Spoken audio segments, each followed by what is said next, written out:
Latest updates ఎప్పటికప్పుడు పొందడానికి Big TV WhatsApp channel follow అవ్వండి. లింక్ డిస్క్రిప్షన్లో ఉంది.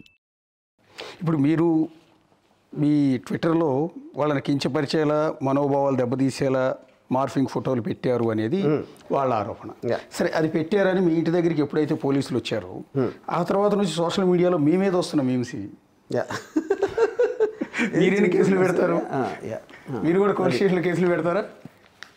మీ మీద వచ్చిన మీమ్స్ పోలీస్ స్టేషన్ పారిపోయి దాక్కున్నాడంట. ఆర్జీవీ అరెస్ట్కి రంగం సిద్ధం చేసిన పోలీసులు చాలా మంచి బులుగు కుక్క. కరిచేది కాదు. అండ్ నేను ఊరికే జస్ట్ ఇప్పుడు కలెక్ట్ చేసుకున్నది మాత్రమే. ఇది మీరు ఇచ్చిన నోటీసులు ఇస్తుంటే నవ్వుతాడు ఏంటి? అండ్ నెక్స్ట్ ఇది ఒకటి, మెంటల్ వరమని పోలీసులు నా ఆ బూతు బాగాలేదు చెక్కేసేలా ఉన్నారు. మరేం దిగులు పడకుండా అన్నిటికీ ఆ ఏసయ్యే ఉన్నాడు అంటే మీరు లేరా సార్? అంటే నేను ఊరికి as a journalist we of పాయింట్లో నేనేమంటానంటే, మార్ఫింగ్ చేశారని కేసులు పెట్టారు, ఓకే. ఇప్పుడు మీరు కూడా పెట్టి ఇక్కడ దేవుణ్ణి ఏసైని తీసుకొచ్చారు.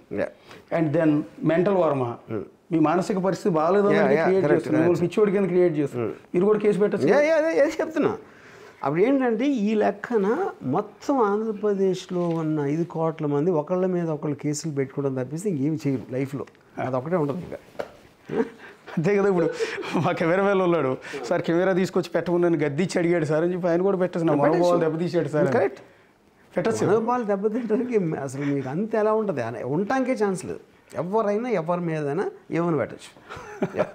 ఆ మను ఎవరో వాళ్ళ బావ ఎవరో ఎంతవరకు ఎవరికి తెలియట్లేదు మనోభావాలంటే.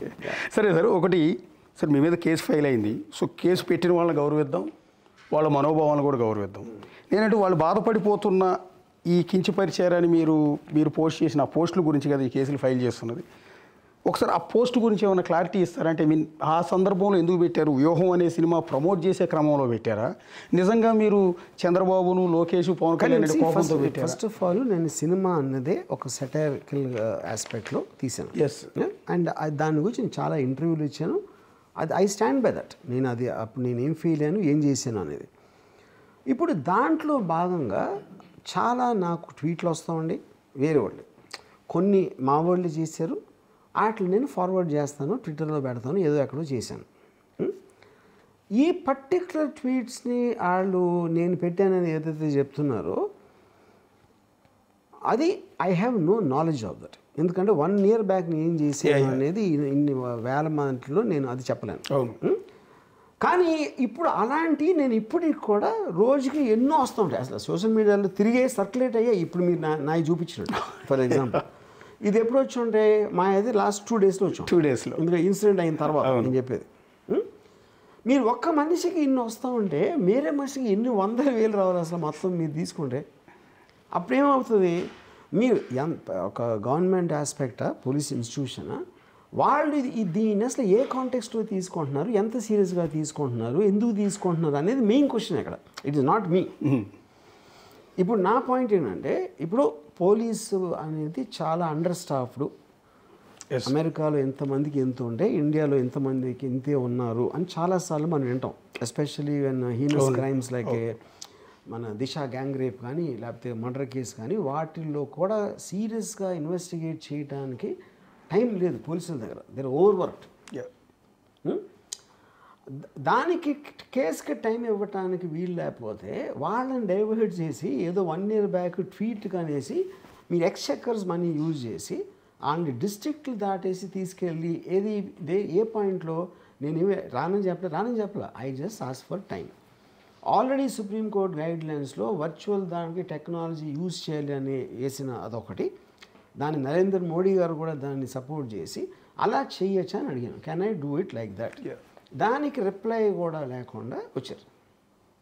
అంటే అప్పుడు ఏంటి, Ongole most crime free area వాళ్ళు నాకు తెలిసి. అంటే ఇంకా వాళ్ళకి వేరే పని లేదు కాబట్టి ఈ రామగోపాల్ టీటీ ఒక్కటి పట్టుకుందామని అక్కడ డైవర్ట్ చేశారా? మధ్యపాడు పోలీస్ స్టేషన్లో చాలా పెండింగ్ కేసులు ఉన్నాయండి.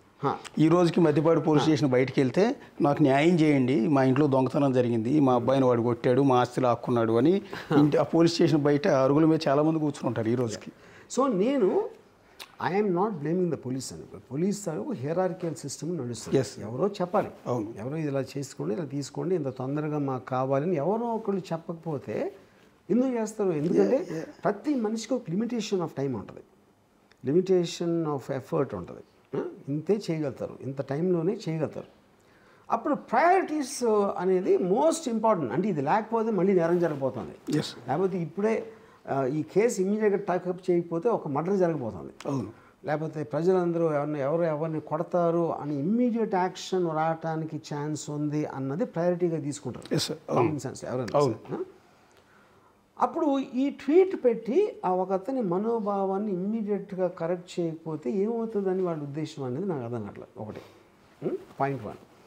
పాయింట్ 2 ఏంటి, ఇందాక నేను చెప్పినట్టు అన్ని చోట్ల పెడితే చాలా క్లియర్ కట్గా ఒక హెరాస్మెంట్ చేయడానికి క్వశ్చనింగ్ పిలిచారు. ఇప్పుడు క్వశ్చనింగ్కి పిలిచినప్పుడు ఒక నార్మల్ కోర్సు వేరు, అదే దాంట్లో అంతమంది పెడితే దాని వెనకాల ఏదో ఒక లార్జర్ ప్లాట్ ఉందని ఎవరికైనా అనిపిస్తుంది కదా. It can't be just.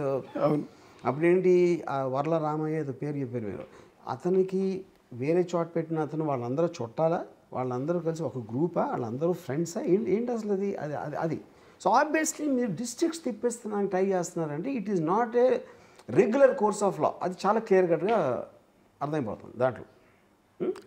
So దాని తర్వాత ఎవరు పెట్టారు, ఎవరు పెట్టమంటున్నారు అంటే ఏదో కొంచెమంది మీడియాలో ఫలాని ఎవరెవరినైతే నేను అన్నాను, అది లోకేష్ గారు అవ్వచ్చు, పవన్ కళ్యాణ్ అవ్వచ్చు, ఏదో. కానీ నా పర్సనల్ ఉద్దేశంలో ఐ మైట్ బి రాంగ్. ఇప్పుడు ఆ టైం తర్వాత ఇప్పుడు పవన్ కళ్యాణ్ తీసుకోండి, పవన్ కళ్యాణ్ మీద చాలామంది ఇలాంటి ట్రోల్స్ చేసి ఉంటారు, కొన్ని వందలు వేలు చేసి ఉంటారు రన్అప్ టు ద ఎలక్షన్ టైంలో. But Pawan Kalyan biggest revenge ఏంటి, ఎక్స్ట్రాడినరీ మ్యాండేట్తో గెలిచెడతాను. ఆ ఒక్క ఇన్సిడెంట్తోనే అయిపోయింది. సో పవన్ కళ్యాణ్ పని కట్టుకుని ఎవరినో టార్గెట్ చేస్తారు అని నేను అనుకోవట్లేదు. I don't believe, because they have far important work than this. కాకపోతే ఆ టైంలో కొంచెం లోవర్ క్యాడర్ ఉన్నోళ్ళు వాళ్ళందరూ ఇలా చేశారు, ఇలా పెట్టారు, ఇవాడు మేము వచ్చాక చూపిస్తాం అని వాళ్ళు చెప్పి ఉండే, అది వాళ్ళ బాధ పడలేక ఏదో ఎంతో కొంత ఫ్రీడమ్ ఇచ్చి ఉండడానికి ఛాన్స్ ఉంది అని నా ఫీలింగ్. ఎందుకంటే ఇది జోక్ అని అందరికీ తెలుసు.